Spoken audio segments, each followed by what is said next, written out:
Good morning, everyone. Thank you for coming. Good to see people filling up the seats here, even though we're all masked up and staying safe. My name is Steve Roddy. I am the VP of Product Management for machine learning products at ARM. And I was asked today to come talk about AI, machine learning, as the title of the slide was, what happens after the hype.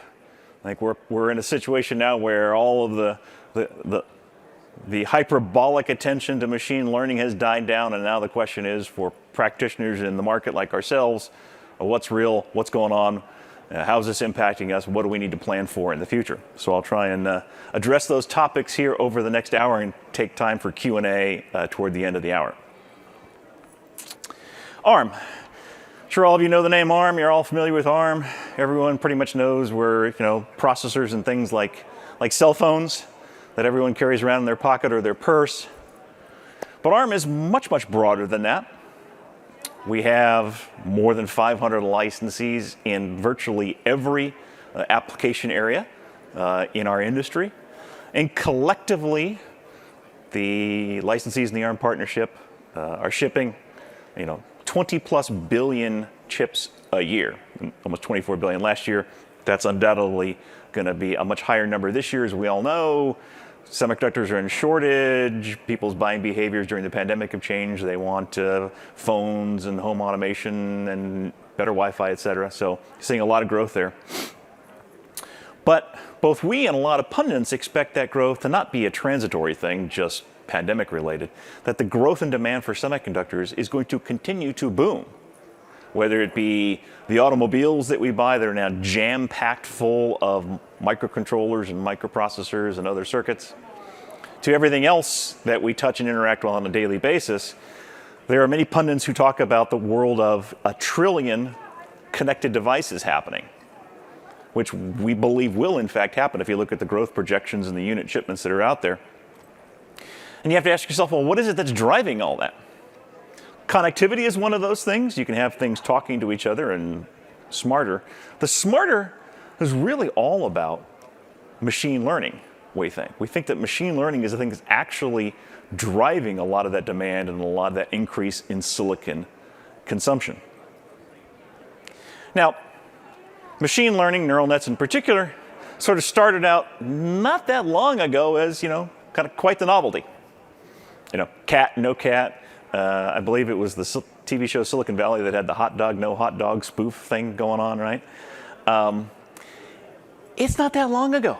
Less than 10 years ago was when, with the ImageNet competition, that an artificial neural net first beat traditional machine vision coding techniques in accuracy for computer vision. I think it was like 9 years ago. And all of a sudden, you had this explosion in interest in machine learning algorithms, not just in things like vision, but audio and lots of different application areas. And, all of a sudden, the hype was on. Soon you had people predicting things like flying robo-taxis or, the robo-butler that does all your chores and makes a perfect latte just the way you like it at your beck and whim. Now, probably most of us who were, in the industry kind of laughed at that when those things were proposed, and that's not going to come to fruition anytime in the near future, although the idea of a Jetson flying robot is kind of cool. But the reality is, machine learning is going to have a major impact on our life, already is having a major impact on our life, not because we're going to get, some fancy, flying robocar or an automated taxi, but because the everyday things that we use and interact with and touch are becoming subtly better. It's the invisible and the mundane, in many ways, that are the things that are radically transforming because of what so-called artificial intelligence or machine learning can do and is doing to enhance those products. We all know about what you can do with your phone, with the filters in your Snapchat or your TikTok that does fabulous things like puts hair on bald guys like me so I can send snaps to my kids. But in every other application area in ways you don't notice. It's starting to seep in and starting to make improvements in the devices we interact with every day. And it's not just in the cloud. So this whole machine learning thing started with the idea that build models, train models in the cloud, a lot of them were just kind of performative. It was like, we're going to keep building better models and better accuracy, and we're going to see what happens. And you had competitions to, beat the previous neural net from 6 months ago, and you had rapid increase in accuracy and complexity of neural nets. And then people started turning their attention to, okay, how do I actually deploy these things? Where do we use them? How do we actually build product with these machine learning tools that are fabulous and give better accuracy than the traditional computer code written with heuristics for everything from motor control to vision to audio processing and so forth. And folks started to realize that while the cloud is very important, and certainly all the training is going to continue to be in the cloud, that the deployment, or the inference as the term of art is, has to be done where the data is created. I like to say where the data is born. So if the data is being captured at a sensor in an industrial plant, that's the place where you want to do the inference. That's where the machine learning model needs to be, simply because all the data in the world, whether it be from vibration sensors or audio sensors or cameras or business data, can't all be shifted to the cloud and run in a data center for all the reasons that are shown here. Right? You don't have enough bandwidth in the world to hook up every camera. You've got latency issues, you've got reliability issues, you've got privacy issues. So the reality is, today, the way machine learning is being deployed is you train in the cloud and you deploy where that data is created. A lot of that is in the cloud. A lot of that is business intelligence in the cloud. But an increasing number and the vast numbers of devices is going to be edge or deep device or sensor. And that's where the trillion devices of the future, the connected future, comes into play. And the numbers already bear this out. Some recent surveys with some stats shown here that says that nearly 3/4 of everything we touch today, that you would interact with today in your daily activities, from the time you woke up with the alarm beeping on your phone, to the transportation, to the coffee machine that made you that perfect latte that had an adaptive neural net to figure out what the humidity and temperature and the grind of the beans was. All those things are deploying machine learning in devices that we don't really think about. Right? This is not the flying car. Well, let's take a great mundane example that's shown there in the upper right-hand corner, the notion of a motor or an industrial pump. There are some stats that say that anywhere from 10 to 14% of all the electricity consumed in the world is consumed by boring old pumps and things that you don't see. Things circulating the air in a conference facility like this. Things pumping the water up to the 3rd floor to make sure that when you open the tap, it's there. Your refrigerator at home, devices in your car, etc. All of those electric motors are inherently and historically grossly inefficient. Machine learning can be and is being deployed in situations like that to make them much more efficient. There's a great success story example that ARM has posted on our website. We did jointly with a company based in Turkey, Arçelik, that does white goods. They do refrigerators and washing machines and industrial and commercial fridges and such. And they talk about the dramatic energy savings they can make, 20 to 30% energy savings, by just running the compressors in a smart fashion, right? Taking your existing fridge and reducing the energy consumption by some odd 30% in your house.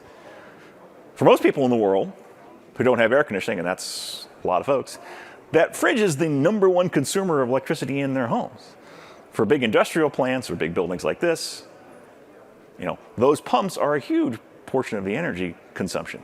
You can, by the addition of a simple, $1, $2 microcontroller, or enhancing the existing microcontroller that's already there, applying machine learning to smartly and adaptively manage the refrigeration in that pump, and all of a sudden, you're cutting out 5, 10% of 20% of the energy consumption. If you take 30% of electric energy consumption out of the 15% that is worldwide, think about how many coal-fired power plants don't need to be built over the next 5 or 10 years because of something as simple and hidden and mundane as optimizing a motor. That's where the impact of machine learning is going to be in the world that we see. That's why I say it's kind of mundane, but it's there. It's not going to be a robo-butler that shows up right now and pivots in front of me and finishes the speech for me. It's going to be the things that we touch and interact with on a daily basis that simply get better. Much like, I mean, here we are at Design Automation Conference, we're talking about machine learning techniques being used inside, EDA tools increasingly to improve things that used to be heuristically programmed 10 or 20 years ago by programmers. Much like EDA benefits from machine learning, all the devices we touch benefit from those kind of machine learning applications. And the list is somewhat endless. We've got some examples up here, wearables, hearing aids and such. It extends to the data center. One of the fastest growing deployment areas of machine learning is smartly managing data centers themselves. Hell, even smart power management inside big chips that are doing other things, right? That's one of the things that the design automation community has long battled is how do you manage power dissipation and power distribution in 100-watt chips? Well, guess what? Neural nets running in little processors in the corner of the die can manage that a lot better than trying to pick the algorithm ahead of time, right? You can have an adaptive learning algorithm in device that does a better, smarter job of managing data flow or power management inside a data stream application. And the list goes on and on. Literally every industry where ARM is active, we are seeing our customers' customers asking us about deploying AI and ML to enhance those products. And then asking us what are we doing about the underlying compute to make that work better. From high performance things, in infrastructure on that side of the equation, to the very smallest of sensors, vibration sensors in motors, audio sensing things, like little battery-powered stick-on sensors that that exist simply to listen for glass breakage and report in when there's the sound of something unusual that occurred in an industrial building or in an office park where you can't have a security guard walking around, every single day, but you could certainly put little audio sensors and listen for the sound of breaking glass, and then, roll out the security guard from the main campus security headquarters to go see what the heck's going on. Right? Countless applications of all of these unique and interesting algorithms that started with cat, no cat, started with image processing, and have become, safe and quiet or, unusual sound as a way of enhancing systems that already exist in the world. Massive scope of complexity differences from, something that's a beamforming base station application to that vibration detector to figure out whether it's time for preventative maintenance in your facility. One size does not fit all for this. There is no magic hammer that fixes machine learning across the entire spectrum. Far from it. The implementations and the architectures of the chips powering this are vastly, vastly different. We're talking 4 and 5 orders of magnitude difference in the amount of machine learning that you need depending upon the application that you're deploying.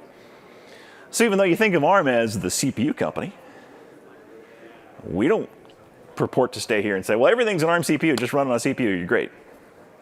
Similarly, it's not all going to be a GPU or a dedicated machine learning thing, because in some cases that's overkill. In our portfolio of products, we have obviously the Cortex CPUs, which everyone knows. We have big CPUs, big application processors. We have the M-class cores that are, shipping in the billions per year. We have a licensable Mali GPU product. And in the last few years, we've introduced our Ethos line of dedicated neural processors. And we can have big and little versions of that. All of these are specialized and tailored to the different types of applications that chip companies or system companies are trying to go tackle with specialized silicon that happens to have a lot of machine learning content. And that's why we have this massive portfolio of specialized processing engines that can be mixed and matched by the SoC architect in order to be able to tackle the particular application area at hand, ranging from the hundreds of TOPS type applications for the self-driving car, which, despite my kidding, right, there will be eventually self-driving cars. There's so much money being piled into it, all the way to the smart sensors, the IoT. We're agnostic in the sense that we're enhancing all of our CPUs and all of our GPUs and building NPUs and allowing and empowering architects to pick the right technology for their application segment. One of the most interesting ones, however, across that whole spectrum is at the small end, right? This notion of the IoT or the small connected device. Because, if you're talking about something in the cloud or something with a lot of horsepower, the challenge of fitting a neural net to something that has 100 TOPS of compute, it's about getting accuracy, it's about getting throughput, but you're not so much worried about power and memory footprint if you've got a full data center behind you, or you've got effectively a data center in the trunk of your car. But when you're talking about something on the edge, you have extreme constraints on power, on battery life, on memory footprint. There's no forced air cooling. It just is what it is. And fitting a neural net to that type of small application can be quite challenging. Made even worse by the fact that the data scientists of the world are busily driving the complexity of neural nets, up and to the right, if you will. How do you get better accuracy? How do you get more comprehensive coverage? You wind up making models more and more complex. Over time, there's been this natural incentive for neural net models to get more complex, to have more weights, to have more computation. And in a world of running it on an inference server in the cloud, no problem, right? You just fire up your cloud account for another couple hours on an instance and you're good to go. But in something on the edge, you've got to deal with those power and cost and compute constraints that are rock solid hard. If you've only got 64 kilobits of flash storage, that's as big as your model can be. Can't grow any more past that. So this is a challenge for those of us in the industry to help the customer base, the users, but the silicon providers as well as the application providers and the developers to fit those neural net applications to the target silicon at hand. And there's an infinite layer of software and service providers along the way, all layered on top of the silicon building block to make that happen. ARM's part in this is, of course, making processors. In that particular IoT and edge space, we've made some great strides in the last couple of years. So I have to have an obligatory slide or two talking about ARM products. It was just Q1 of last year, just as the whole pandemic was starting, we all started wearing masks, that we introduced our latest family of processors for the edge. Combination of a new Cortex-M core, the M55, and we'd introduced a new line of product, our Ethos U line of micro NPUs. Combined, these two processors offer dramatically more compute capability in the same footprint that previous M-class based devices could offer. When I say footprint, I mean your $1, $2 piece of silicon, your small embedded flash or SRAM off-chip type of application. And when I say dramatic, I mean truly dramatic increases in power and performance efficiency running machine learning, represented by these type graphs here. That was 18 months ago we made those introductions of those products. In less than 18 months, we've already seen several of our licensees announcing silicon availability based on those new processors, the Cortex M55, the Ethos U55. That's a pretty rapid rollout from marketing guys standing up in front of an audience saying, hey, I've got a new product, come license it, to silicon actually starting to appear out the door. There are dev boards from these guys already available here at the end of 2021.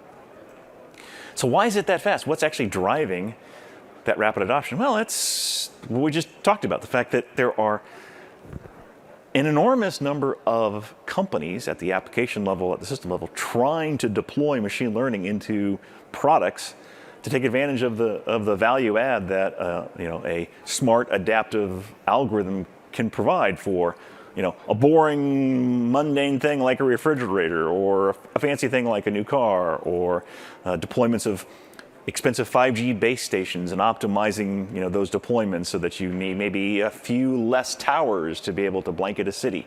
Right? The economic impact of a small machine learning algorithm running on a $1 piece of silicon can be enormous.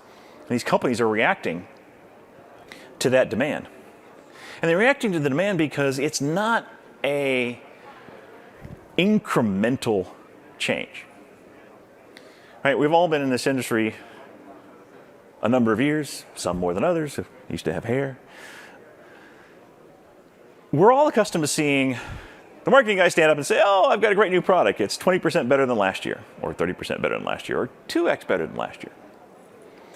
And not to denigrate those announcements, because as we all know, if you get 20 or 30% better per year compounded annually, you get the massive improvement that leads to the fabulous products that we use every day. But it's rare that we get something like this where, compared to previous generation silicon, you get not one order of magnitude, not two orders of magnitude, but nearly 3 orders of magnitude greater performance within the same envelope. So if you're looking to do, how much machine learning can I get in, 200 milliwatts of power?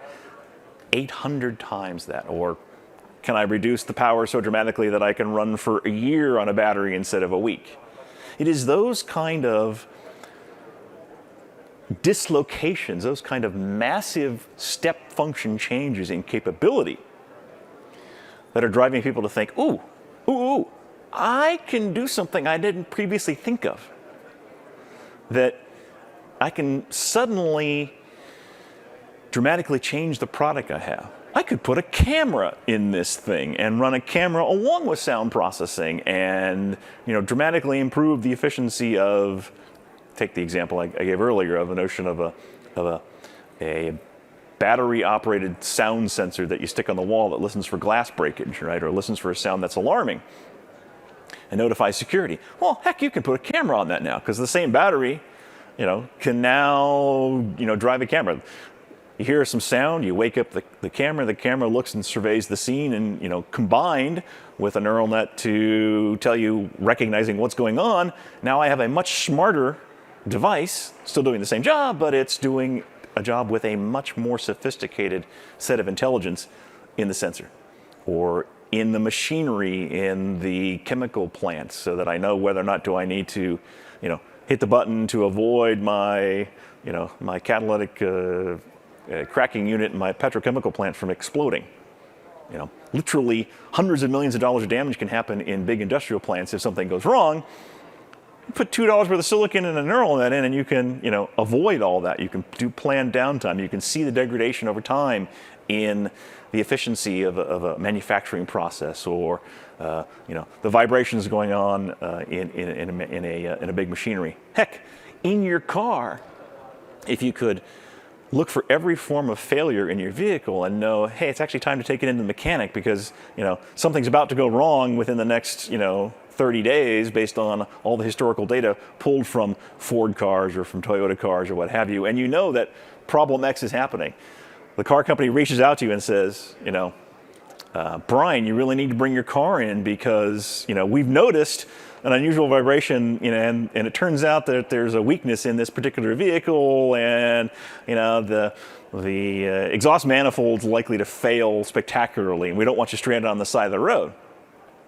Well, heck, you'd pay for that service. That's what the car companies are banking on. They're banking on the fact that you'll sign up for that service, $9.99 a month, to make sure you don't get stranded, or your teenage daughter doesn't get stranded on the road while she's driving along, and of course it's worth it to all of us to not get stuck on the highway in the middle of the night in the rain. So of course we're going to pay. Now, again, that's not flying robo-taxis, but that's pretty spectacular benefit to us, and it's all empowered by the fact that you can now do things in silicon that were unheard of even just a couple years ago in terms of machine learning capability. So at ARM, we're doing our part. We're building these new machine learning engines. Some of them are dedicated NPUs, some are just improvements in machine learning capability, for example, in our M-class cores, where you don't need to do, say, sound and vision. You just want to do sound processing. You can knock it out of the park with the M-class core. But that's only part of the equation. In order for this whole thing to work, like the example I just said of the car that tells you time to go see the mechanic, you need an entire system. You need an entire system that goes from device back to the cloud, and the cloud back to the device, connecting everything together, this whole notion of a trillion connected devices, gathering data, running inference, reporting back to the cloud, and the updates, the over-the-air updates, the improvements of those models over time, the refinements of those models over time, whether it be federated learning between devices or whether it's traditional learning where they're just beaming things back to the data center. And to get there requires much more than just what one single company can attempt to do on its own. It has to take the entire ecosystem of all of us in the industry, whether it be folks enabling system design, whether it be folks enabling chip design, the silicon companies, the IP companies, the integrators, and the application developers.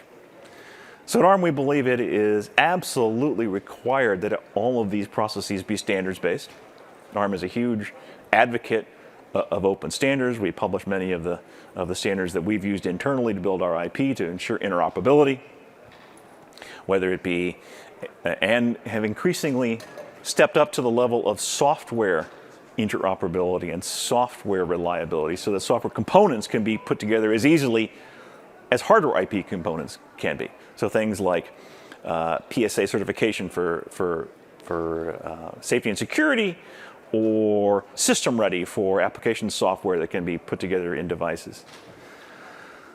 And we're introducing a new standard around machine learning called the ARM TOSA standard, or Tensor Operator Set Architecture, that we're helping with our partners to push into things like training tools. And this is, if you want to think about it, it's sort of the RISC equivalent of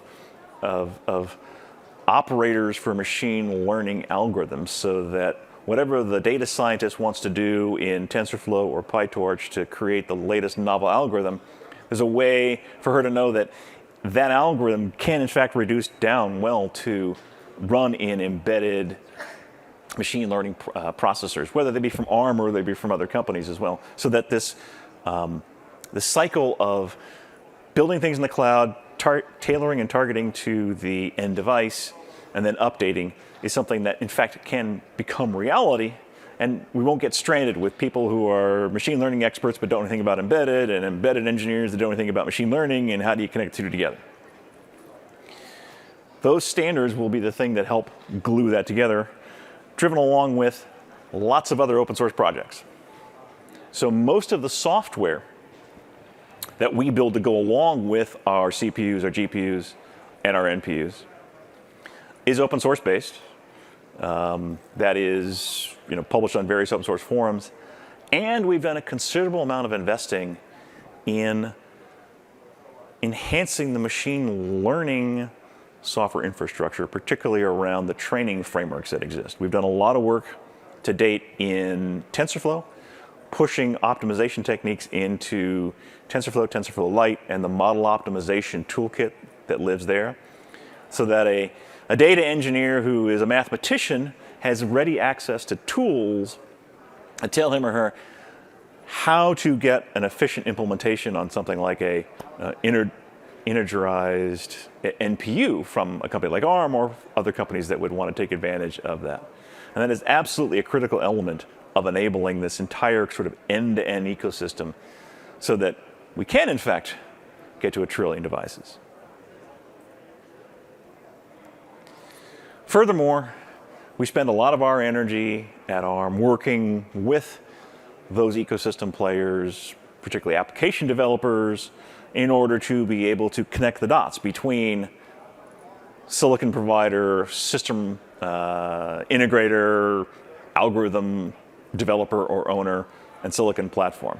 So we have a very active ecosystem of machine learning partners on top of the overall ecosystem that ARM has across the CPU and GPU world. We have over 100 active partners in our AI ecosystem program. We do a lot of outbound marketing, a lot of connecting the dots, a lot of co-marketing and collaboration in order to catalyze this growth. And it's a lot of growth, right? ARM is at 24 billion chips a year. People are talking about 1 trillion. If we get 50x growth in the amount of silicon that's being shipped, everybody wins. Everybody in this room wins, because I don't care whether you're on the EDA side helping companies design silicon or you're on the OEM side deploying it. We all want to partake in that growth, not only making the world a better place, but making a little money along the way as we go along. And it's really all those pieces that have to come together in order to realize this dream, right? It takes more than just the guy standing up here on stage saying, hey, I got great processors, please license them. It requires the ecosystem partners, the software solutions, the standards, and everything in between all collectively reinforce growth of machine learning and growth of the industry. And it is that growth organically happening in these small, embedded, and like I say, sometimes mundane features that will, in fact, change the world. AI hype is gone. It's not going to be flying taxis next year. But we can do some great things to help improve the state of living for all of us, whether it be improved healthcare accuracy, whether it be reducing energy consumption on a massive scale to help fight climate change and global warming. There's a fabulous example that was also shown in a success story on the ARM website about a company that's deploying sensors in trees in rainforests and running ML locally in devices to listen for the telltale sounds and signs of illegal logging and deforestation, illegal poaching of animals, right? In ways that they can listen in thousands of trees spread out across a vast area, and call the rangers to come run to the rescue when they hear the sound of chainsaws. You couldn't have done that 10 years ago with the state of devices that existed then and the state of the algorithms that existed then. You didn't have machine learning algorithms that could be easily trained to listen to the sound of a chainsaw or the sound of a motorcycle or the sound of human voices. And you didn't have the silicon that could run it efficiently and let it run for a year on a battery or run purely on solar panels.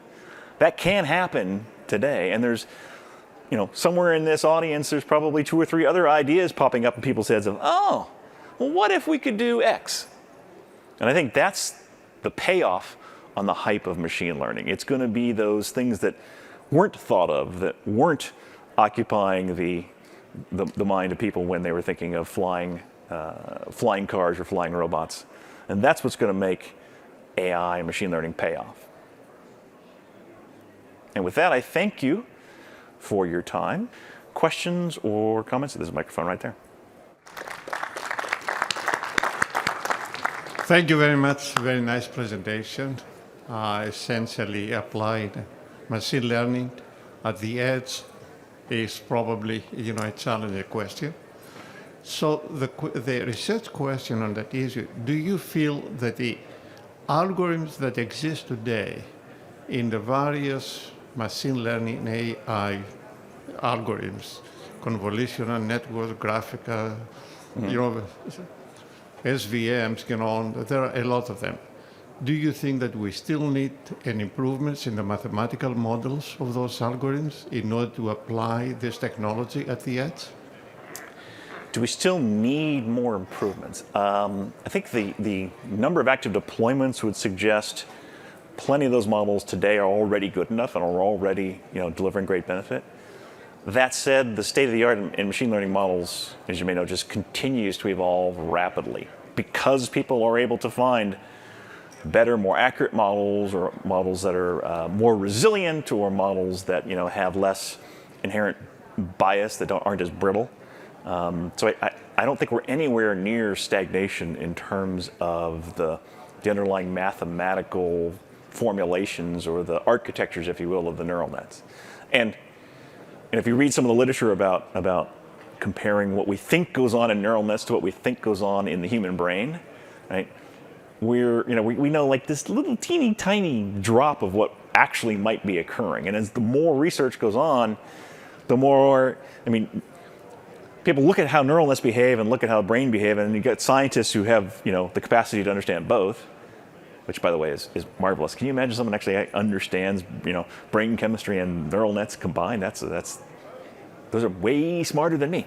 Anyway, putting those two things together, you're seeing a catalyst of changes in the neural net architectures to more mimic the brain and vice versa. So 10 years from now, I'm sure machine learning type applications are going to be much more predominant than they are today. And whether or not mathematically they're anything close to resembling what we have today, it's your guess. All we know is that for the most part, they can all reduce down to running in integer-based machines, which is what we all in the EDA world understand, which is 8-bit, 16-bit, fixed point or floating point operations. As long as that stays true, we'll have the underlying silicon to support that, and we can react to the complexity of the algorithms over time. So like a lot of systems you described, like billions of connected devices and so forth. Do you know if anyone does the modeling for that kind of vast systems? Meaning that, okay, I'm sitting here, I need so much compute power. And over there, I need so much memory. Yeah, that's a good question. That I think is probably one of the least mature corners of the market, if you will. Right? And there's a whole variety of players trying to go crack that system. There are some very well-developed sort of vertical segment solutions that people have rolled out. Like I know there are retail analytics solutions, for example, right, where you can buy sort of ready-made solutions from specialty companies who will go into your small chain of grocery stores or drugstores, or if you're a big company like a Walmart, you might have developed your own, connecting together, the cameras, the sensors, the point-of-sale devices to go figure out if I merchandise differently, if I put the sugary cereal on the end cap, does that drive up sales, or should I put something else based on cameras recognizing time of day, who comes into this kind of store? Not every store is the same, right? Some stores are more suburban and may have more kids. Some stores are more urban and may have more adults. So you want to stock your retail differently. So that kind of stuff exists. But as a broad sense, I don't know of any, sort of like ready-made modeling solution where you could just instantly say, I don't come from a pre-optimized vertical. I'm trying to, attack a whole brand new market and have some sort of magical modeling thing. But I think there's a lot of people investing in that area, and that will be part of optimizing those systems, right? Because you could under-provision the hardware and the communications, and then you'll struggle. You could over-provision and you get good results, but you've paid too much for each device. So, over time, I think that's going to be refined. And we're at 20 to 50 billion, units a year. If we're going to get to 1 trillion units, there's a lot of growth that'll happen in between now and then. Okay. Thank you. Thank you all for attending. Thank you for your questions. I hope you enjoy the rest of DAC.